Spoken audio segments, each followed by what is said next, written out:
Seterusnya kita membincangkan sumber yang keempat, iaitu qiyas. Apakah yang dimaksudkan dengan qiyas?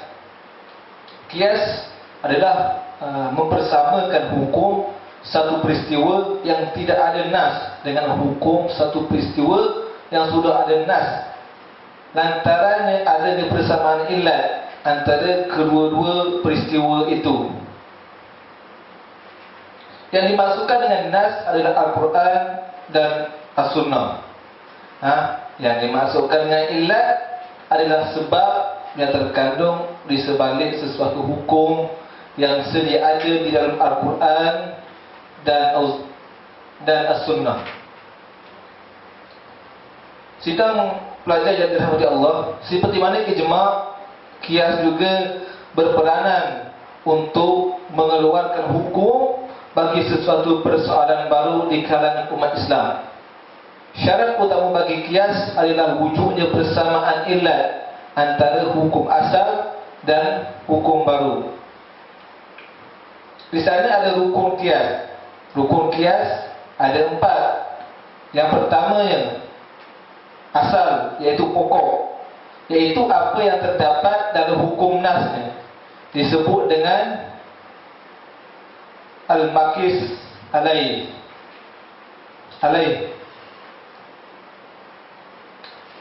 Yang kedua,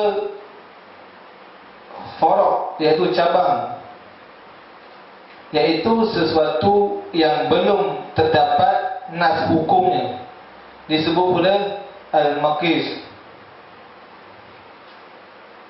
Yang ketiga, hukum asal, iaitu hukum syar'i yang terdapat dalam nas, dalam hukum asalnya, yang kemudian menjadi ketetapan hukum untuk farq. Yang keempat, illat, adalah sifat yang didasarkan atas hukum asal atau dasar qiyas yang dibangun ke atasnya. Pandangan ulama terhadap qiyas. Kelompok jumhur, mereka menggunakan qiyas sebagai dasar hukum pada hal-hal yang tidak jelas nasnya, baik dalam Al-Quran, hadis, pendapat sahabat atau maupun ijma' ulama. Yang kedua, mazhab Zahiriyah dan Syiah Imamiyah, mereka ini sama sekali tidak menggunakan qiyas. Mazhab Zahiri tidak mengakui adanya illat nas dan tidak berusaha mengetahui sasaran dan tujuan nas, termasuk menyingkap alasan-alasannya guna menetapkan sesuatu kepastian hukum yang sesuai dengan illat. Sebaliknya, mereka menetapkan hukum hanya dari teks nas semata-mata. Yang ketiga, kelompok yang lebih memperluaskan pemakaian qiyas, yang berusaha berbagai hal kerana persamaan illat. Bahkan dalam keadaan dan masalah tertentu, kelompok ini menerapkan qiyas sebagai pentafsir dari keumuman dari Al-Quran dan hadis. Sidang pelajar yang dirahmati Allah, jumhur ulama kaum muslimin sepakat bahawa qiyas merupakan hujjah syar'i dan termasuk sumber hukum yang keempat dari sumber hukum yang lain.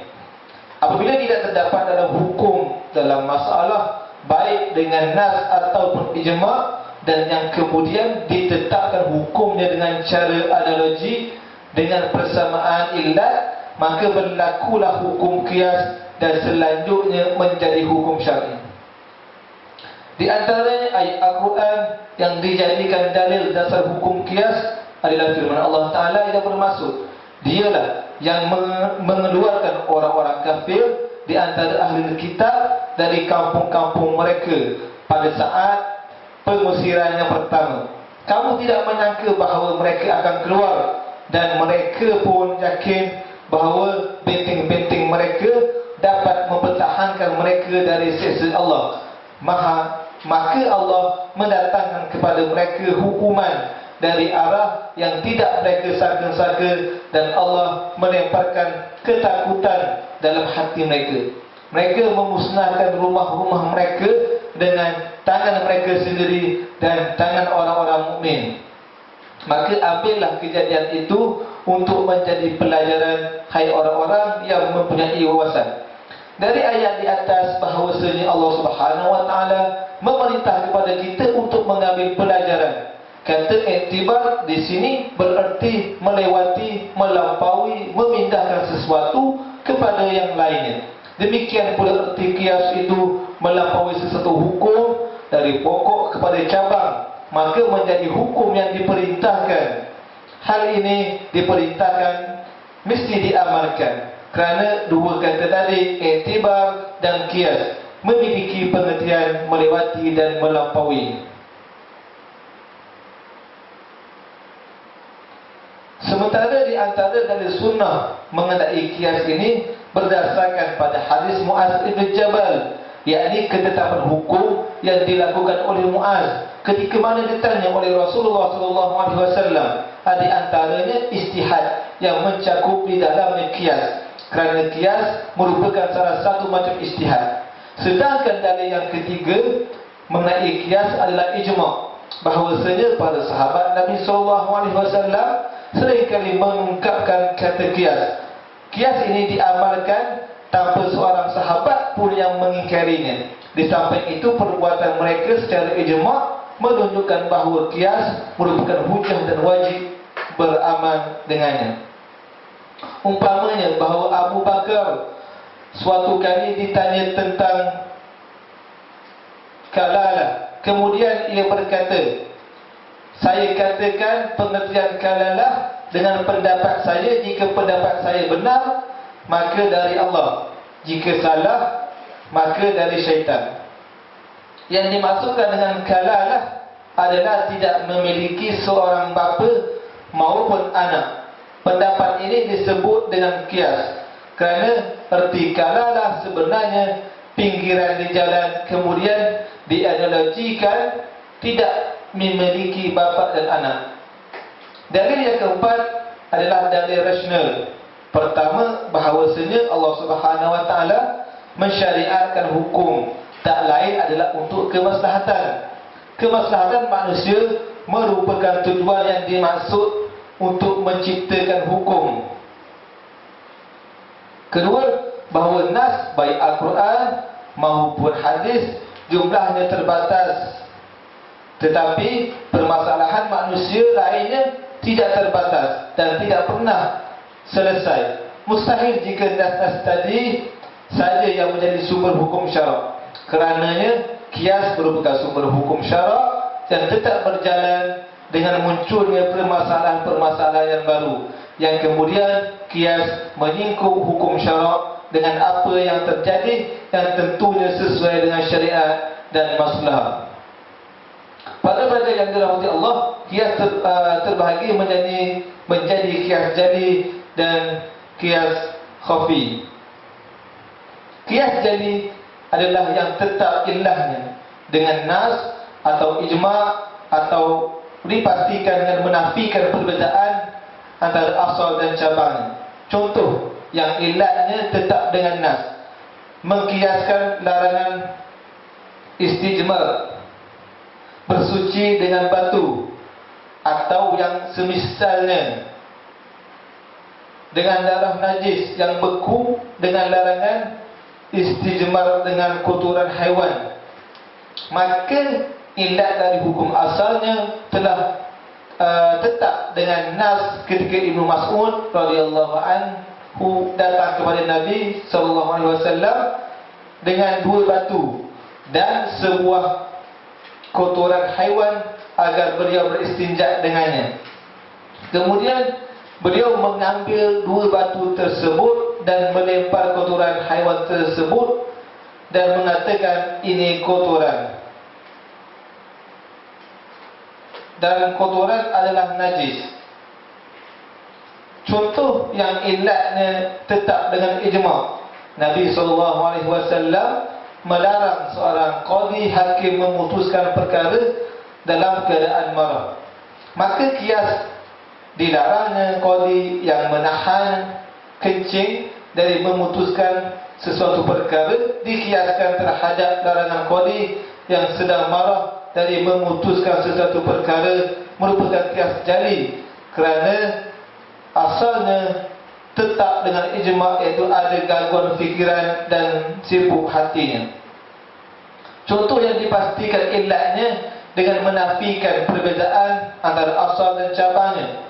Kias diharamkan menghabiskan harta anak yatim dengan membeli pakaian terhadap keharaman menghabiskannya dengan membeli makanan, kerana kepastian tidak adanya perbezaan antara keduanya. Yang kedua, kias kopi adalah yang ilatnya tetap dengan istinbat dan tidak dipastikan dengan menafikan perbezaan antara asal dan cabang.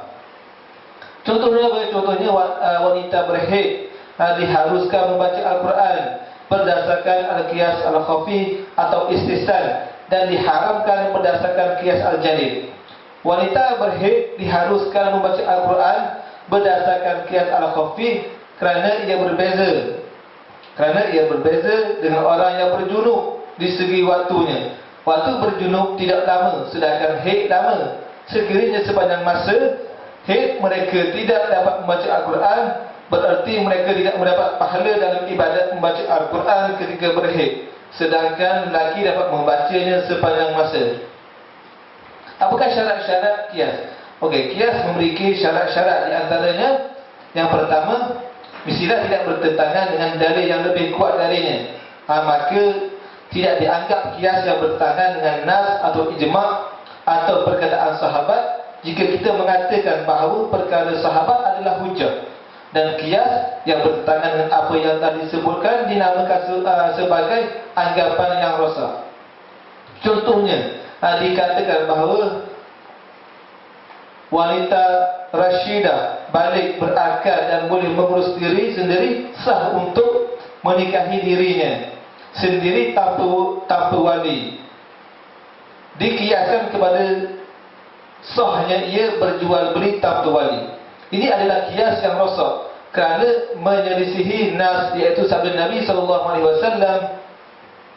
la nikah illa biwali, tidak ada nikah kecuali dengan wali. Yang kedua, hukum asalnya sabit, tetap dengan nas atau ijma'. Jika hukum asalnya itu tetap dengan kias, maka tidak sah mengkiaskan dengannya. Akan tetapi dikiaskan dengan asal yang pertama, kerana kembali kepada asal tersebut adalah lebih utama, dan juga kerana mengkiaskan cabang kepada cabang lain yang dijadikan asal kadang-kadang tidak sahih.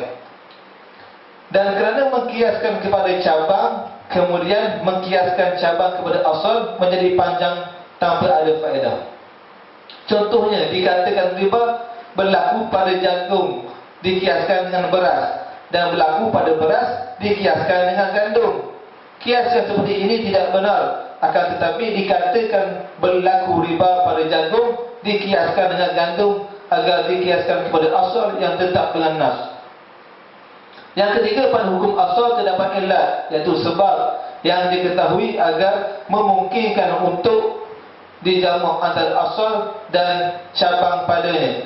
Jika hukum asalnya adalah perkara yang murni, ta'abbudi, peribadatan yang tidak diketahui illahnya, maka tidak sah mengkiaskan kepadanya. Contohnya, dikatakan daging burung unta dapat membatalkan wuduk, dikiaskan dengan daging unta kerana kesamaan burung unta dengan unta. Maka dikatakan kias seperti ini adalah tidak benar, kerana hukum asalnya tidak memiliki illah yang diketahui. Akan tetapi perkara ini adalah murni, adalah murni ta'abudi berdasarkan pendapat yang masyhur, yakni dalam mazhab Imam Ahmad rahimahullah. Yang keempat, illatnya meliputi makna yang sesuai dengan hukumnya, yang penetapan illat tersebut diketahui dengan kaedah-kaedah syar'i, seperti illat memabukkan pada khamar. Jika maknanya merupakan sifat yang tetap, yang tidak ada kesesuaian hubungan dengan hukumnya, maka tidak sah menentukan illatnya dengan seperti hitam dan putih. Contohnya hadis Ibnu Abbas radhiyallahu anhuma, bahawa Barirah diberi pilihan tentang suaminya ketika ia dimerdekakan. Ibnu Abbas berkata suaminya ketika itu adalah seorang budak berkulit hitam.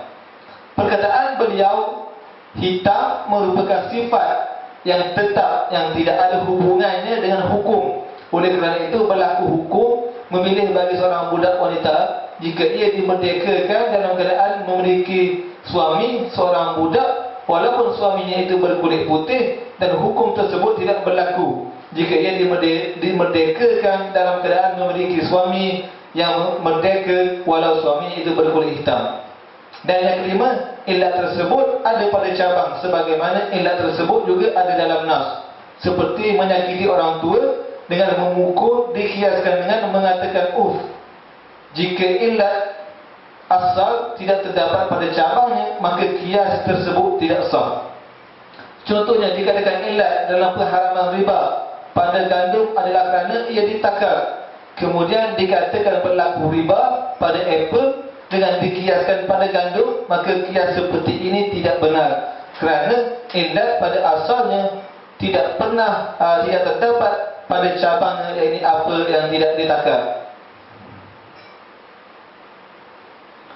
Wallahu ta'ala a'lam.